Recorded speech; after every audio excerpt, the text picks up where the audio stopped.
Bonjour, bienvenue sur One Shot, nouvelle vidéo sur la chaîne et aujourd'hui on se retrouve pour parler de Broken Tales. On va en parler dans un format long, un peu comme on l'avait fait pour Broken Compass. Vous allez voir, on a pas mal de choses à dire. Broken Tales, Broken Compass, ce sont deux jeux italiens qui montrent l'un comme l'autre toute la vivacité, toute la créativité de ce qu'on pourrait presque appeler maintenant l'école italienne, hein. On a Brancalonia, Inferno, Broken Compass et j'en passe. Ils sont en train de se lancer à la conquête du marché international et ça marche relativement bien pour eux. À raison, je trouve, parce que ce sont des titres qui souvent amènent quelque chose et qui sont très réussis. Broken Tales, lui, il est sorti en 2022 chez The World Anvil. Il est écrit par Alberto Tronci, il est illustré et maquetté par Daniel Commerci, traduit de l'italien vers l'anglais d'abord par Tommaso De Benetti, et puis il a été pris par Arcane pour être publié en France, publié l'année dernière. Sans doute, suite à sa double nomination aux Zeni Awards 2023, on sait que Arcane aime bien regarder ce qui est nominé aux Zeni. On les retrouve souvent dans leur catalogue quelques années après. Lui a été nominé 2 fois, il n'a gagné aucun titre, mais souvent, vous le savez, les nominations aux Zeni sont plus importantes que les victoires. C'est un jeu, Broken Tale, c'est un jeu qui attire d'abord par sa direction artistique. Vous allez très vite le voir, vous le voyez d'ailleurs très vite déjà, pardon, avec la couverture et la carte d'Europe qu'on voit juste derrière. C'est un jeu qui attire par ses choix artistiques d'abord, mais qui ensuite intrigue par sa proposition. Une proposition en apparence assez classique, mais qui, quand on commence à creuser un peu la surface, eh bien, cette proposition, elle surprend parce qu'on découvre un jeu qui, derrière des allures plutôt traditionnelles, en réalité emprunte autant au courant narratif qu'à l'OSR, sans se limiter pour autant à aucune école. Ça déroute. J'ai eu beaucoup de connaissances qui ont eu un avis un petit peu négatif sur le jeu parce que ça les faisait sortir de leur zone de confort. C'est un jeu qu'on a du mal à faire entrer dans les cases habituelles du jeu de rôle. Et tout ça, ça mérite, je pense, qu'on l'explique en détail. Mais avant de rentrer dans le bouquin, on va commencer par le début. Broken Tales, c'est quoi? C'est un jeu d'horreur historico-fantastique. Alors j'aime bien insister sur le côté horreur parce que j'ai vu beaucoup de critiques qui parlaient beaucoup de l'aspect fantastique, mais il ne faut pas négliger les thématiques qui sont abordées, je vais en parler plus tard dans la vidéo, qui sont des thématiques qui sont quand même assez dures. Un jeu d'horreur qui est basé sur les contes de fées originels. On n'est pas chez Disney, on est plutôt du côté des frères Grimm ou de Charles Perrault, donc des contes assez sombres, et qui prend place dans l'Europe de la fin du XVIIIe siècle, 1782 spécialement. Vous devez savoir, même si vous n'êtes pas historien, qu'il s'est passé 2-3 choses à cette période. Il y a eu des révolutions, des têtes qui sont tombées, des monarchies qui se sont effondrées. Sauf que dans cette Europe-là, les contes sont devenus réels, mais réels avec un twist. Les gentils des contes de fées sont devenus des méchants, si je simplifie un peu, et les méchants, eux, sont devenus des défenseur du bien. Ce sont ces méchants-là qu'on vous propose d'incarner dans le jeu. Vous avez été réunis par le pape dans une société secrète qui s'appelle l'Ordre et dont le but est d'éradiquer le surnaturel qu'on attribue ici au diable. On va vous envoyer aux 4 coins de l'Europe donc pour chasser ce surnaturel. Si on s'arrêtait là, on pourrait croire que c'est une proposition qui semble très classique, mais qui en réalité cache pas mal de choses. Et on va regarder ça ensemble en se plongeant dans le bouquin.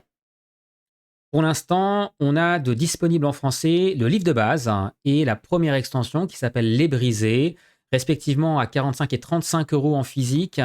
Il existe une deuxième extension, The Lost Stories, qui n'est disponible pour l'instant qu'en VO, mais qui sera sans doute annoncée plus tard par Arcane.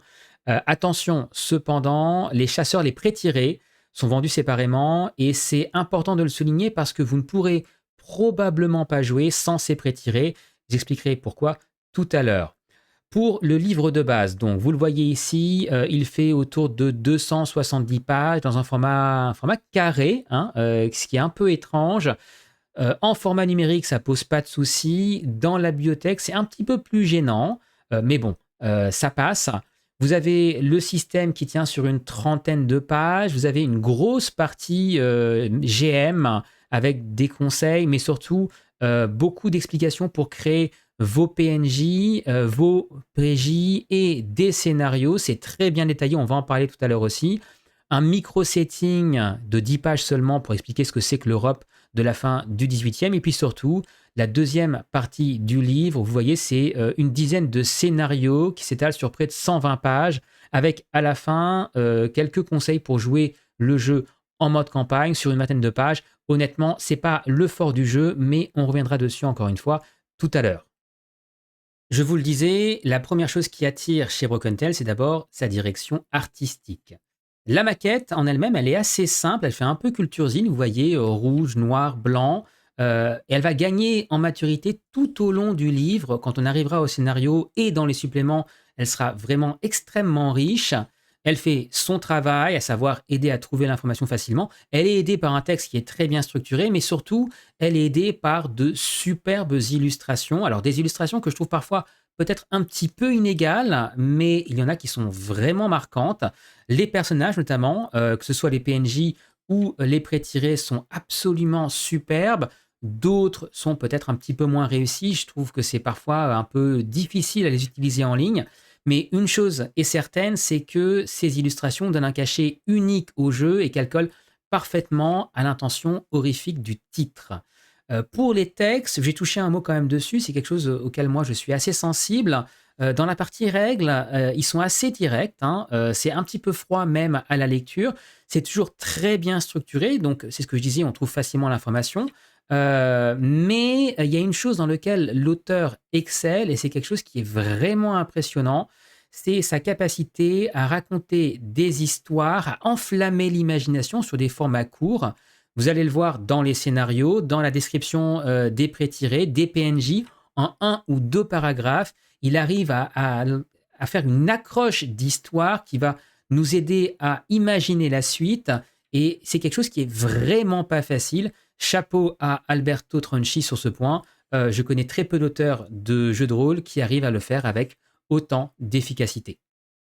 Et puis, on tombe sur le système, un système qui déroute parce qu'il sort pas mal des sentiers battus. Le système s'appelle Monadeco, c'est le système propriétaire de l'éditeur, qui l'utilise notamment sur ses autres jeux. Un système plutôt narratif sur lequel on sent une petite inspiration du PBTA, même si moi j'ai l'impression qu'il essaie plutôt de s'en éloigner. Il y a une version courte du système au début qui tient sur 6 pages, qui est sans doute un petit peu confuse et vous allez probablement avoir besoin de lire la version longue pour comprendre exactement comment ça fonctionne, surtout que c'est un système qui repose sur des bases totalement différentes de ce à quoi on est habitué. Mais moi, je vous propose plutôt que de regarder les explications du bouquin, de regarder une feuille de personnage, c'est beaucoup plus facile à comprendre ici. La première chose qui devrait vous sauter aux yeux, c'est qu'il n'y a pas de caractéristiques chiffrées. Vous avez à la place des descripteurs. Ce sont ces petits textes en italique que vous voyez à côté des cercles rouges vides.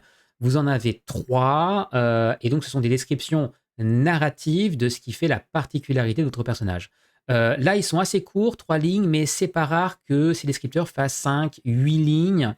Chacun d'entre eux inclut un aspect positif et négatif. C'est important parce que vous allez devoir jouer les aspects négatifs aussi. Et chacun d'entre eux est associé à ce qu'on appelle ici un talent. C'est la partie en dessous des descripteurs en italique. En gros, un talent, c'est une capacité spéciale. On notera notamment celui qui est dans la colonne de droite. Le troisième est toujours plus puissant que les autres. On l'appelle l'ego sombre. Et pour l'activer, contrairement aux deux premiers, celui-ci, vous allez devoir avoir une blessure, soit auto-infligée, soit reçue par quelqu'un d'autre. Mais ces égos sombres sont extrêmement puissants. Donc ça, c'est des compétences. Et puis à côté, il y a une mécanique de dés pour gérer tout ce qui est action aléatoire. Cette mécanique de dés, elle est assez inhabituelle. Il vous faut atteindre un certain nombre de succès. 3 pour une action facile, 5 pour une action moyenne, 7 pour une action difficile, en sachant que vous avez des succès qui sont acquis d'avance. Sur une action, même une action dont vous n'êtes pas spécialiste, vous partez automatiquement avec un succès acquis. Et puis, si vous pouvez faire jouer l'un de vos descripteurs, à ce moment-là, vous avez non pas 1, mais 3 succès acquis qui correspondent donc à une action facile. Maintenant, si vous avez besoin d'atteindre une action difficile ou moyenne, donc 7 ou 5, disons 7 par exemple, il y a 2 façons de combler le trou. Soit vous dépensez des points de soma, ce que vous voyez ici sur la feuille en bas à droite. C'est une ressource limitée, 1 point de soma égale un succès. Mais vous devinez facilement que vous ne pouvez pas le faire à chaque action. L'autre façon d'obtenir des succès, c'est de se tourner vers les dés. Les dés, c'est des D6 et vous pouvez jeter autant de dés que vous le souhaitez en sachant que un dé égale automatiquement un succès. Donc par exemple, si vous partez de 3 succès et qu'il vous en faut 7, vous décidez de prendre 4 dés, vous arrivez à 7. Et vous jetez les dés pour savoir une chose et une seule, pour savoir si un de ces dés arrive sur un 1. Parce qu'il suffit qu'un seul des dés fasse un 1 pour que toute l'action soit un échec. D'accord? Et si vous calculez un peu, vous vous rendez compte que les probabilités ne sont pas de votre côté. Dès lors que vous jetez 3 ou 4 dés, les 1 arrivent relativement rapidement. Ça, c'est la base. À côté, vous avez des mécaniques secondaires, par exemple la lecture des résultats en 3 niveaux, oui mais, oui, oui et, qui nous vient directement du PBTA. Vous avez une gestion des blessures avec des scripteurs, donc narrative. Vous avez de l'XP qui s'engrange en jouant les aspects négatifs de vos personnages et des points d'XP qui ne servent pas à monter en niveau, mais à guérir vos blessures ou à récupérer des points de soma. Tout ça crée un système qui est parfois un peu contre-intuitif. Je ne pense pas que le système soit révolutionnaire et on aurait peut-être voulu quelque chose de plus classique. Mais une fois qu'on l'a internalisé, il fonctionne.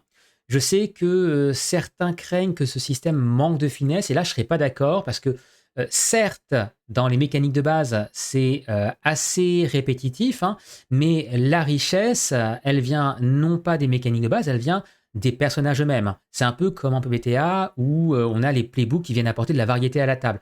Mais là, c'est pareil, parce que ces personnages, leurs descripteurs et leurs talents, ils ont un potentiel quasiment infini, autant en termes de puissance de jeu que de mécanique secondaire. Quelques exemples, on a un personnage qui a une mécanique de ressources supplémentaires. Chaque fois que vous utilisez un talent, vous recevez un jeton, et quand vous avez trop de jetons, le diable prend possession de votre personnage. Vous avez un autre prêt tiré qui vous propose de jouer 7 personnages en un, les 7 nains de Blanche-Neige. Vous avez Baba Yaga qui a une magie quasiment sans limite.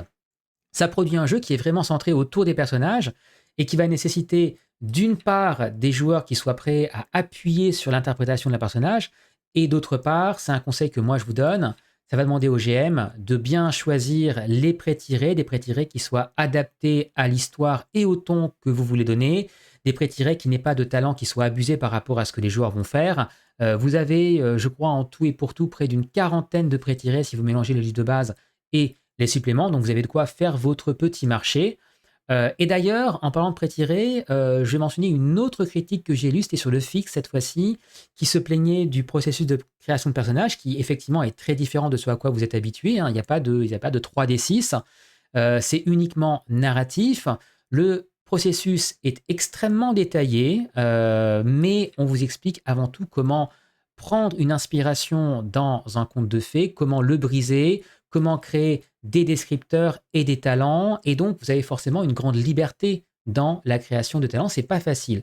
Là où est le problème, je pense, c'est moins dans le jeu en lui-même que dans un choix éditorial fait par Arcane. Arcane, en effet, a décidé de ne pas inclure les pré-tirés, contrairement à la version originale. En VO, quand vous achetez le bouquin, même en physique, vous avez automatiquement accès au PDF, et dans le PDF, on vous donne, dans des fichiers à part, on vous donne les pré-tirés. Il doit y en avoir une quinzaine pour le livre de base, par exemple. Ce n'est pas le cas dans la version française. Même en PDF, on vous demandera de débourser 12 € en physique, 6 € en PDF pour accéder à ces pré-tirés. C'est un choix que je trouve très discutable, voire un petit peu abusé. Mais je vous donne un truc, vous pouvez toujours vous retourner sur le guide de démarrage en PDF en français qui est gratuit et qui vous propose 5 pré-tirés. C'est loin de la collection complète, mais c'est déjà assez pour commencer à jouer. Et en même temps, je pense que c'est dommage de se désintéresser de cette partie créative du jeu. Elle n'est pas obligatoire, c'est sûr, mais elle fait partie intégrante du système. Broken Tales, les contes brisés. Parce que dans ces parties, cette partie qui s'étale sur près de 70 pages et qui est divisée en 3 sections, la création de PNJ, la création de PJ et la création des scénarios eux-mêmes, on nous apprend très clairement, étape après étape, à prendre un conte qui existe, ou une histoire qui existe, c'est pas que pour les contes, à briser cette histoire, à en identifier les éléments constituants, à les réinterpréter, et à partir de là, à écrire son propre scénario ou son propre personnage. C'est un guide qui est très complet. Je trouve que c'est probablement le guide d'écriture de scénario le plus complet que je connaisse dans le monde du jeu de rôle. Ça capitalise de façon très efficace sur toute la littérature qui a décortiqué comment on structure un conte de fées, hein. C'est des histoires auxquelles on est tous familiers. Et je trouve ça particulièrement intéressant parce que c'est un processus qui n'est pas basé sur la contrainte. Contrairement à la plupart des titres dits narratifs en jeu de rôle, c'est toujours la contrainte. Ici, c'est une écriture qui est basée sur la réinterprétation et l'émulation. C'est quelque chose qui est bien plus riche, bien plus facile. Ça ouvre des portes à énormément de possibilités pour créer vos histoires et vos scénarios. Et on a, en plus de ça, beaucoup d'exemples. On a une quinzaine de PNJ, une quinzaine de pré-tirés, on a une dizaine de scénarios dont on peut s'inspirer pour écrire nos propres histoires. Pour moi, c'est vraiment une des grosses réussites de Broken Tales. Justement, regardons un peu les scénarios parce que autant on a beaucoup parlé jusqu'à maintenant du système et de l'influence du PBTA sur Broken Tales. Étrangement, quand on s'attaque au scénario, c'est totalement différent. On rentre plutôt dans le domaine de l'OSR et ça peut surprendre. Tous les scénarios sont construits de la même façon. Il y en a 10 dans le livre de base, chacun inspiré d'un conte de fées différent. Vous avez d'abord le titre, l'inspiration, donc l'histoire, le conte de fées qui inspire le scénario. Ici, par exemple, c'est Pinocchio. Vous avez un ensemble de mots-clés très important, hein, parce que je vous l'ai déjà dit, il y a pas mal de thématiques assez dures qui sont abordées par Broken Tales. Et puis après, le résumé de l'histoire, la scène initiale, jusque-là, rien de très surprenant. La scène initiale est quand même assez détaillée, mais quand vous passez dans la suite du scénario, ça devient beaucoup plus minimaliste. On vous propose deux approches différentes. D'abord, on vous fait une approche qui s'appelle bac à sable, où on vous donne une description assez minimaliste des personnages principaux, des lieux, des événements qui vont intervenir et rythmer l'histoire. Ça, c'est l'approche bac à sable. Et puis, deuxième approche qui arrive toujours ensuite, c'est l'approche scène par scène, où là, on vous donne une suite de scènes qui permettrait de jouer peut-être le scénario de façon plus facile. Chaque scène est décrite par une description narrative que vous pouvez lire à vos joueurs, suivie d'un ensemble d'informations qu'il va falloir fournir à la table en fonction de ce qu'ils font, tout ça pour arriver au dénouement. Alors, tout ça reste malgré tout très minimaliste, hein, c'est là où on sent l'influence de l'OSR. Le jeu suggère qu'il faut choisir une option ou l'autre. Moi, je trouve que les deux approches se nourrissent l'une l'autre et pour peu que vous ayez un minimum d'habitude de jouer en mode OSR, vous allez voir, les scénarios sont très bien construits, ça se déroule de façon très, très intuitive et très naturelle et les 10 scénarios qu'on vous propose sont plutôt réussis, peut-être un peu moins que ceux des suppléments, mais justement, on y arrive. On y arrive parce que vous me connaissez, je ne vais pas vous laisser partir comme ça. On va regarder ensemble les suppléments. Les suppléments, il y en a deux. Le premier, The Broken Ones, avec la couverture noire, Les Brisés en français, a été traduit par Arcane avec le même financement que le livre de base. Le second est plus récent, la couverture blanche, Lost Stories, Histoire perdue, n'a pas encore été annoncé, mais je suis sûr qu'il arrivera un jour. Mais il se trouve que les deux sont construits à peu près de la même façon et donc c'est intéressant de les regarder ensemble. Dans les deux cas, on vous propose d'abord une liste de PNJ et d'objets, de trésors. Et moi qui ne suis pas du tout fan de ce type de catalogue, ici j'ai vraiment accroché parce que plus que des listes, c'est vraiment des histoires, des accroches de scénarios qu'on pourrait jouer à la table. Et je vous l'ai déjà dit, elles sont extrêmement bien préparées, extrêmement bien écrites. Ensuite, on a des nouveaux éléments mécaniques pour le jeu que je vais décrire dans quelques instants. Et puis, on a dans les deux cas des nouveaux scénarios, 7 à chaque fois, et les pré-tirés qui les accompagnent. Par pré-tirés, j'entends que les méchants que vous allez affronter dans ces scénarios deviendront jouables après les avoir débloqués, après avoir joué le scénario, et donc va enrichir la possibilité de pré-tirer pour les joueurs. Au niveau mécanique, donc, au niveau des nouvelles mécaniques, dans le premier supplément, Les Brisés, on a un mode solo, que j'ai pas testé, donc je vais pas trop en parler, mais il existe. Et on a le mode village, là je connais mieux. C'est un mode où, au lieu de jouer les personnages de contes de fées, on va jouer de simples villageois. Vous avez le choix entre différentes professions, mais vous jouez des personnages de la vie de tous les jours, donc sans capacité spéciale. Et d'un coup, ça rend le jeu beaucoup plus difficile, surtout quand les personnages que vous allez affronter, eux, ont des capacités spéciales. C'est très intéressant et ça rajoute une nouvelle dimension à ce titre. Et puis derrière, il y a les scénarios. 7 scénarios, je vous l'ai dit, des scénarios que je trouve plus aboutis que dans le livre de base, plus durs aussi sur les thématiques qui sont moins évidentes. On parle par exemple de violences sexuelles. Il y a le scénario sur la Belle au bois dormant que je trouve très intéressant, mais vous imaginez ce qu'un scénario comme celui-ci peut donner dans une version modernisée. C'est pas facile, mais ils sont beaucoup plus originaux et beaucoup plus matures, je pense, que ceux qu'on trouve dans le livre de base. Et puis il y a Lost Stories, donc je vous l'ai dit, il n'est pas traduit encore. Au niveau des mécaniques, on vous propose un système de coterie qui est vraiment intéressant et qui ajoute une véritable saveur. Ces coteries, ça veut dire que si vous jouez des personnages qui ont une caractéristique similaire, par exemple si vous jouez que des enfants, eh ben, vous aurez une mécanique en plus. Si vous jouez que des enfants, par exemple, vous allez avoir une chaperonne qui va à la fois pouvoir vous aider, mais qui va vous mettre des contraintes sur ce que vous pouvez faire ou pas. Vous avez comme ça différents types de coteries possibles et il y a tellement de pré-tirés disponibles avec cette nouvelle extension que vous pouvez encore les multiplier. Ça rajoute vraiment une dimension nouvelle que je trouve très intéressante. Et puis, vous avez aussi quelque chose qui manquait vraiment auparavant. Vous avez Rome. Rome, le Vatican, avec la possibilité d'avoir une ville qui vous sert de base pour vos différentes missions, un QG en quelque sorte. Plus qu'un QG, hein, ce n'est pas quelque chose que vous allez construire pièce par pièce, c'est un véritable setting avec différents commerçants, différentes personnes que vous pourriez rencontrer. C'est très bien développé, ça peut servir d'ancrage à une campagne potentielle. On vous parle aussi un peu de Nemesis, c'est de nouveaux PNJ qui peuvent servir de grands méchants.